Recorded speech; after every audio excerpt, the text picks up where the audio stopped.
گود میں ایک 7 سال کی شہزادی ہے، تو پہنچ کر کے کہا اے قیدیو یہ کھانا لائی ہوں، کھانا لے لو۔ تو سیدہ زینب نے کہا ہم صدقہ نہیں کھاتے، تو کہا میں صدقہ نہیں لائی ہوں، نظر حسین لائی ہوں، کھا لو اور کھانے کے بعد میرے حسین کے لیے دعا کرو کہ اللہ میرے حسین کو لمبی عمر عطا کرے۔ تو سیدہ زینب سسکیاں لے کے رو پڑی، بیویاں رو پڑی، بہت روئی۔ اس خاتون نے کہا ارے تم نام حسین سن کے اتنا کیوں رو رہی ہو، رونے کی وجہ کیا ہے؟ تو کہا حسین سے تیرا کیا تعلق ہے بی بی جو تو ان کی نظر بناتی ہے؟ کہا میں ہر جمعہ کو نظر بنا کر غریبوں کو، یتیموں کو، مفلسوں کو، کلاشوں کو کھلاتی ہوں۔ تو سیدہ زینب نے پوچھا تیرا کیا تعلق ہے حسین سے؟ کہا تعلق بس اتنا ہے کہ میرے بابا اللہ کے نبی کے صحابی ہیں اور میں مدینے میں میرا بچپنا گزرا، میں اتنی بیمار پڑ گئی کہ مجھے طبیبوں نے، حکیموں نے کہہ دیا کہ یہ بچی مر جائے گی، زندہ نہیں رہے گی۔ تو چونکہ میرے مدینے والوں کا معمول تھا جب سارے دروازے بند ہو جاتے تو اللہ کے رسول کے دیار میں جاتے، حضور کی بارگاہ میں جاتے، بس یہی کچھ ہوا کہ میرے بابا مجھے اٹھا کر کے لے گئے اور لے جانے کے بعد رسول اللہ کے قدموں میں ڈال دیا۔ عرض کی یا رسول اللہ حکیموں نے، طبیبوں نے میری بیٹی کو جواب دے دیا کہ میری بیٹی مر جائے گی، آقا میری بیٹی کو بچا لیں، اے جان مسیحا میری بیٹی کو بچا لیں۔ ابھی میرے بابا یوں عرض کر رہے تھے کہ سبز رنگ کا پردہ دروازے سے ہٹتا ہے اور ایک چاند سا بیٹا شہزادہ باہر نکلتا ہے۔ آقا علیہ السلام کہتے ہیں اس شہزادے کو حسین اس کے لیے دعا کر دو کہ اللہ تعالیٰ اس کو زندگی دے دے۔ اس شہزادے نے میرے لیے دعا کی اور جیسے ہی دعا کی زندگی کے آثار ظاہر ہو گئے۔ بس میرے بابا نے کہا بیٹا حسین کی دعا سے اللہ نے تجھے نئی زندگی دی ہے، جب تک زندہ رہنا حسین کے لیے نظر کرتے رہنا اور اس کی لمبی عمر کی دعا کرتے رہنا، اسی کے صدقے میں مجھے زندگی ملی، اس لیے میں اس کے لیے دعا کرتی ہوں۔ داستان سن سن کر کے سیدہ روتی تھی، سسکتی تھی، بلکتی تھی۔ تو کہا بی بی آپ میرے حسین کا ذکر سن کر کے اتنا کیوں رو رہی ہے؟ آپ کون ہیں، انہیں کیسے جانتی ہے؟ تو کہا میں حسین کی بہن ہوں، زینب میرا نام ہے، یہ حسین کی یتیم ہے جسے سکینہ کہتے ہیں، وہ حسین کا یتیم ہے جسے زین العابدین کہتے ہیں۔ اب تو ان کی لمبی عمر کی دعا نہ کر، ظالموں نے حسین کو شہید کر دیا۔ دھیرے دھیرے دمشق میں جو ہے وہ یزید کے خلاف ایک جو ہے وہ نفرت کی آگ بھڑکنے لگی کہ اہل البیت کو اس نے قید کر رکھا، یہ تو کہہ رہا تھا ڈاکو ہے، لٹیرے ہیں، یہ جھوٹ بولا اس نے، اور اس نے اہل البیت کو قید کر کے رکھا۔ مروان نے یزید کو کہا یزید دیکھ اگر یہ بات اگر بڑھتی رہی تو تیرا تختہ الٹ جائے گا، جتنی جلدی ہو سکے ان کو مدینے پہنچا دے، کیونکہ پورے دمشق میں اب بات دھیرے دھیرے گشت کر رہی ہے، کیونکہ ہم نے تو جھوٹ بولا تھا کہ یہ لٹیرے ڈاکو ہے۔ آپ کو پتا ہونا چاہیے یہ ایسا جھوٹ بولا تھا کہ لٹیرے اور ڈاکو ہے۔ ایک شخص جو ہے بڈھا، وہ بڈھا شخص امام زین العابدین کو کہتا ہے کہ توف ہے تم پر، تم ڈاکو اور لٹیرے ہو، کون ہو تم؟ تو اس وقت امام زین العابدین نے فرمایا تو نے قرآن پڑھا؟ تو اس بڈھے نے کہا قرآن سے تمہارا کیا تعلق؟ فرمایا تو نے قرآن پڑھا؟ کہاں پڑھا؟ تو کہا اللہ فرماتا ہے قُلْ لَا أَسْأَلُكُمْ عَلَيْهِ أَجْرًا إِلَّا الْمَوَدَّةَ فِي الْقُرْبَى۔ جانتا ہے قرآن میں یہ؟ کہاں؟ تو کہا وہ کون ہے جن سے اللہ نے محبت کا حکم دیا؟ کہا وہ ہم لوگ ہیں آل محمد۔ آپ لوگ آل محمد ہیں؟ کہا ہمیں تو کہا گیا تھا کہ ڈاکو اور لٹیرے ہیں۔ کہا واللہ ہم آل محمد ہیں۔ اس نے معافی مانگی حضور ہمیں تو جھوٹ بولا گیا تھا، کچھ اور بولا گیا تھا، یہ حال کیا، لیکن حقیقت دھیرے دھیرے عام ہوتی گئی، سچائی عام ہوتی گئی۔ پھر یہ ہوا ایک انقلاب کی فضا ہموار ہونے لگی اور یزید کو تخت کا خطرہ ہوا، تو اس نے امام زین العابدین کو بلایا، کہا کہ دیکھو جو ہوا سو ہوا، اب بتاؤ کیا کرنا ہے، میں تمہیں مدینے بھیجنا چاہتا ہوں۔ امام زین العابدین نے کہا میری 4 شرطیں، نمبر 1 میرے بابا کے قاتل کو میرے حوالے کرو، نمبر 2 آج جمعہ کا دن ہے، جمعہ کا خطبہ مجھے دینے، جمعہ کا خطبہ میں دوں گا، اس کے بعد تیسری بات کہ جتنے سر ہے وہ سارے سر میرے حوالے کرو، چوتھی چیز یہ کہ مدینہ منورہ جو ہے وہ ہمیں رخصت کریں تو ہماری مرضی سے ہم جس طرف سے جانا چاہیں ہمیں جانے کی اجازت ہو۔ اس طرح کی کچھ باتیں آپ نے فرمائی۔ اس نے کہا کہ باپ کے قاتلوں کو تو جانے دیجئے، میں نہیں کر سکتا، البتہ جمعہ کا خطبہ آپ دیں گے اور باقی کے سر بھی دے دیے جائیں گے اور آپ کو مدینہ منورہ روانہ کر دیا جائے گا۔ اور امام زین العابدین جب جیسی مسجد میں پہنچے، دمشق کی جامع مسجد کے اندر، تو وہاں پہنچے تو یزید نے دیکھا بڑے بڑے عمرہ اور سب ذمہ دار لوگ اور شہر کے لوگ موجود ہیں، تو اس نے ایک خطیب کو کہا کہ تو خطبہ دے۔ امام زین العابدین نے فرمایا تو نے وعدہ خلافی کی، تو نے مجھ سے وعدہ کیا تھا کہ خطبہ آپ دیں گے، اور اس نے جو ہے وہ یزید کو اور اس کے خاندان کو بہت بڑا چڑھا کے پیش کرنا شروع کیا اور رسول اللہ کی اہل بیت پہ تبرہ کیا۔ امام زین العابدین نے فرمایا تو جھوٹا خطیب ہے، تو نیچے اتر، خطبہ میں دوں گا، خطبہ دینا ہمارا حق ہے اور خطابت ہمارے گھر کی کنیز ہے، یہ کام ہم کر سکتے ہیں۔ تو وہ جتنا سننا تھا، جب لوگوں کو پتا چلا کہ علی ابن حسین زین العابدین ہے تو لوگوں نے آواز دی ہم اسی کا خطبہ سننا چاہتے ہیں، اسی کا خطبہ سننا چاہتے ہیں۔ وہ خطبہ انشاءاللہ کسی موقع پہ میں پڑھ دوں گا۔ لیکن امام زین العابدین جب خطبے کے لیے کھڑے ہوئے اور آپ نے جو خطبہ دیا اور اپنا جو تعارف کرایا ہے، امام زین العابدین نے صرف جو تعارفی کلمات ہے وہ سن لیں، باقی کے خطبے کا مضمون انشاءاللہ اللہ زندگی دے تو کبھی بیان کریں گے۔ آپ نے فرمایا لوگوں مجھے پہچانو میں کون ہوں، جو مجھے نہیں پہچانتا وہ پہچان لے، جو پہچانتا ہے وہ بھی سن لے کہ میں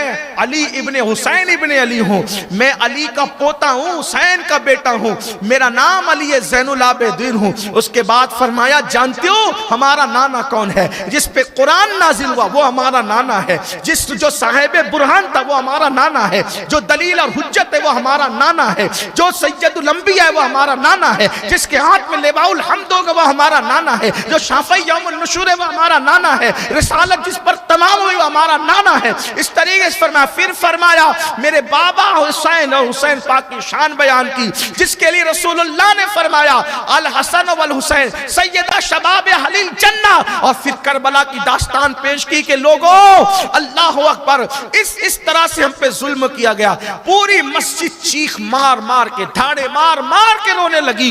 یزید کو ایسا لگا کہ ابھی میرا تخت پلٹی ہوتا ہے، وہ نماز چھوڑ کر کے مسجد سے نکل کے چلا گیا اور جلدی سے اشارہ کیا کہ اذان پڑھو۔ اذان دی گئی، امام زین العابدین جو ہے خاموش ہو گئے۔ جب اشہد ان محمد رسول اللہ پڑھا گیا تو اس وقت یزید سے پوچھا یزید بتا یہ تیرے دادا یا میرے دادا ہے، تیرے نانا ہے کہ میرے نانا ہے؟ کہا آپ کے نانا ہے۔ وہ کہا جب تو جانتا تھا کہ یہ ہمارے نانا ہے تو ہمارے ساتھ یہ سلوک کیوں کیا؟ اور اس کے بعد جواب نہیں دے سکتا تھا، خاموشی سے مسجد سے نکل کر چلا گیا۔ اس کے بعد امام زین العابدین رضی اللہ تبارک و تعالی عنہ خطبہ دے کر نیچے اترے، حالات بدلنے لگے تو مروان نے کہا جلدی ان کو مدینہ منورہ روانہ کرو۔ حضرت نعمان بن بشیر رضی اللہ تبارک و تعالی عنہ صحابی رسول ہے، ان کی قیادت میں یہ قافلہ مدینہ منورہ کی طرف رخصت ہوا۔ اب وہاں جو ہے وہ کیا حالات پیش آئیں، بہت اختصار کے ساتھ یہ کہ حضرت نعمان بن بشیر جیسے ہی دمشق کے باہر نکلے، باہر نکلنے کے بعد آپ نے کہا کہ میں آپ کے نانا کا صحابی ہوں، آپ مجھے جو حکم دیں گے میں وہی کروں گا، جدھر سے جانے کے لیے کہیں گے میں ادھر سے چلوں گا اور آپ کے ساتھ خدمت کا انجام کروں گا۔ اور جو سپاہ تھے ان سپاہیوں کو بھی کہا پردے کا خیال رہے اور جہاں جہاں رکنے کا حکم ہو وہیں پر رکا جائے۔ بالآخر امام زین العابدین نے جو ہے وہ جو جتنے سر تھے شہیدوں کے، سارے شہیدوں کے سر تو دمشق ہی میں دفن کر دی، سارے سر دمشق ہی میں دفن کر دیجئے۔ ابھی بھی وہاں پر سروں کے مزارات ہیں۔ ایک روایت تو یہ ہے، دوسری روایت یہ، کیونکہ روایتیں مختلف ہیں، دوسری روایت ہے کہ سروں کے ساتھ چلے اور آپ نے فرمایا ہمیں کربلا لے کر کے چلو، اور پھر آپ کربلا تشریف لے گئے اور سروں کو آپ نے وہاں پر دفن کیا۔ یہ دوسری روایت ہے۔ اور تیسری روایت ہے کہ سب سروں کو وہیں کربلا میں دفن کیا، لیکن سر امام حسین کو وہ مدینہ منورہ تک لے کر کے گئے۔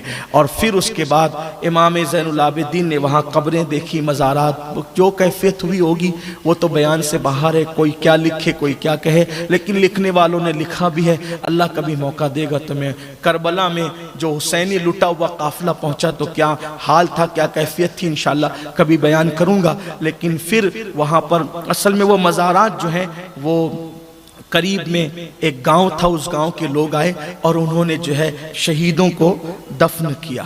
اور شہیدوں کو دفن کیا تو اکثر لاشیں پہچان ہی میں نہیں آ رہی تھی، تو سارے شہیدوں کو ایک ساتھ دفن کر دیا۔ چند لاشیں پہچان میں آئی، ایک تو حضرت حور کی لاش تھی جو ان کے رشتہ دار لے گئے اور کچھ دور پہ دفن کیا تو ان کی لاش دور ہے، باقی حضرت حبیب کی لاش پہچان میں آئی تو ان کو بھی الگ دفن کیا گیا، اور علی اصغر کی لاش چونکہ عمر چھوٹی تھی تو وہ پہچان میں آئی، علی اکبر کو حسن اور خوبصورتی کی وجہ سے پہچانا گیا تو امام علی مقام کے ساتھ اس طرح دفن کیا کہ سینے پہ علی اصغر کو رکھا اور پہلو میں امام حسین کو رکھا، اور ان تینوں کی مزار کو ایک ساتھ جو ہے اس کی زیارت ہوتی ہے۔ غازی صاحب تو غازی عباس فرات کے کنارے ان کا جسم اقدس تھا، وہیں پر ان کی تدفین ہوئی، ان لوگوں نے وہاں حاضری دی۔ کچھ لوگ یہ بھی کہتے ہیں کہ سفر المظفر کی جو ہے وہ تاریخ 20 تاریخ تھی سفر المظفر کی، تو ان دنوں وہ وہاں پہنچے تو اس کو وہاں کے لوگ 40 بھی کہتے ہیں، 40 دن ہوئے یہ بھی ہے، لیکن کہاں تک درست ہے واللہ تعالی عالم۔ اور پھر وہاں سے وہ قافلہ جو ہے وہ مدینہ منورہ کی طرف روانہ ہوا۔ جب مدینہ منورہ پہنچے تو کیا حال تھا کہ کوئی زینب کا حال پوچھیں کہ جب نکلے تھے مدینہ شریف سے تو کیا حال تھا، اور جب لوٹ رہے ہیں تو کیا ہے، سب لٹا کے لوٹ رہے ہیں، کچھ ساتھ نہیں ہے، گود سونی ہے، بھائی نہیں ہے، بھتیجے نہیں ہیں، بھانجے نہیں ہیں۔ جب مدینہ منورہ کی طرف پہنچے تو کٹا ہوا امام علی مقام کا سر ساتھ میں تھا، یعنی کہ رسول اللہ کی عدالت میں اب کسی گواہ کو لے جانے کی ضرورت نہیں تھی، اس لیے کہ کٹا ہوا سر خود ہی گواہی دینے والا تھا۔ امام علی مقام کا وہ لٹا ہوا قافلہ جیسے مدینے کے قریب آیا، دنیا دل کا عالم زیر و زبر ہو گیا، دل کی دنیا زیر و زبر ہو گئی، اور وہ گزرے ہوئے لمحات یاد آنے لگے۔ سیدہ زینب میں اٹھنے کی بھی طاقت نہ رہی، چلنے کی بھی طاقت نہ رہی، البتہ آپ نے مدینہ منورہ کے باہر چاہے وہ قیام فرمایا اور کہا کہ جاؤ اور جا کر کے اعلان کر دو کہ لٹا ہوا قافلہ مدینے میں آتا ہے۔ حضرت جابر ابن عبداللہ انصاری صحابہ کو اور مدینہ منورہ کے لوگوں کو لے کے استقبال کرنے کے لیے آئے۔ سیدہ زینب نے کہا سب سے پہلے تو ہم اپنے نانا کے گھر جائیں گے، محمد بن حنفیہ، سیدہ سغرا، یہ سب لوگ جو ہے وہ تڑپ تڑپ کر کے، سغرا کہتی تھی کہ بابا کہاں ہے، علی اکبر کہاں ہے، میرا علی اصغر کہاں ہے۔ سیدہ زینب نے جو ہے وہ کسی کو جواب دینے کی بجائے کہا نانا کے دربار میں چلو۔ جیسے ہی روضے رسول میں پہنچے تو اب تک کے جو صبر و شکیب کا پیکر بنے ہوئے تھے، جیسے ہی نانا کے مزار پر نظر پڑی، مسلمانوں ایک عام امتی 1400 سال کا جب رسول اللہ کی بارگاہ میں حاضر ہوتا ہے تو اس کے صبر کا بندھن ٹوٹ جاتا ہے۔ جب وہ لوگ جو رسول اللہ کے نواسے، بیٹیاں، رسول اللہ کی بہویں جب حضور کے حجرے میں پہنچے تو سیدہ زینب نے کہا، ام کلثوم نے کہا نانا جان یہ آپ کے حسین کا کٹا ہوا سر لے کر آئے۔ امام زین العابدین نے کہا نانا جان آپ کے حسین کا سلام لے کر آئے، نانا جان آپ کے حسین کو پیاسا تڑپایا گیا، علی اکبر کو جو ہے وہ اس کے سینے میں نیزہ ڈال کر کے اس کا دل نیزے کی انی پر لایا گیا۔ لوگ چیخ چیخ کر رونے لگے، قیامت سے پہلے قیامت دیکھی لوگوں نے۔ سیدہ زینب نے کہا نانا اللہ اکبر، اے میرے نانا اللہ اکبر، 6 مہینے کے معصوم کی گردن پر تیر چلائے گئے۔ جب یہ باتیں ہو رہی تھی تو جنات کے نوحہ کی آواز آئی، جناتوں نے رویا، لوگوں نے آنسو بہائے، اور پھر پتہ نہیں کس طریقے سے اللہ کے رسول علیہ السلام نے اپنی مبارک آستین سے ان کے آنسوؤں کو خشک کیے، یہ تو وہی جانے وہاں کیا پردہ تھا۔ برزخی پردہ تو لوگوں کے لیے ہوتا ہے، آل کے لیے کون سا برزخی پردہ ہو سکتا تھا؟ حجابات اٹھے ہوئے ہوں گے اور باتیں ہو رہی ہوگی، اور پھر کس طریقے سے زخموں پہ مرہم رکھی گئی یہ تو حضور جانے، حضور کی آل جانے۔ البتہ اس کے بعد ایک روایت یہ ہے امام حسین کا کٹا ہوا سر پھر امی کے پاس لے جا کر سیدہ فاطمہ الزہرا کے قدموں میں دفن کر دیا گیا۔ ایک روایت یہ بھی ہے جو مجھے بہت زیادہ معتبر لگتی ان سب روایتوں میں کہ امام حسین کا سر مصر میں موجود ہے، قاہرہ کے اندر، اور اس کے کیا ثبوت ہے انشاءاللہ کسی موقع پہ میں بیان میں اس کو پڑھوں گا۔ اگر ہو سکا تو محرم شریفی کے مہینے میں مرکز پہ جب کوئی پروگرام ہوگا تو اس میں پڑھ دوں گا، اور وہاں پہ کیا کیا کرامتوں کا ظہور ہوا ہے وہ آپ کے سامنے پیش کی جائے گی۔ یہ اختصار کے ساتھ داستان کربلا تھی۔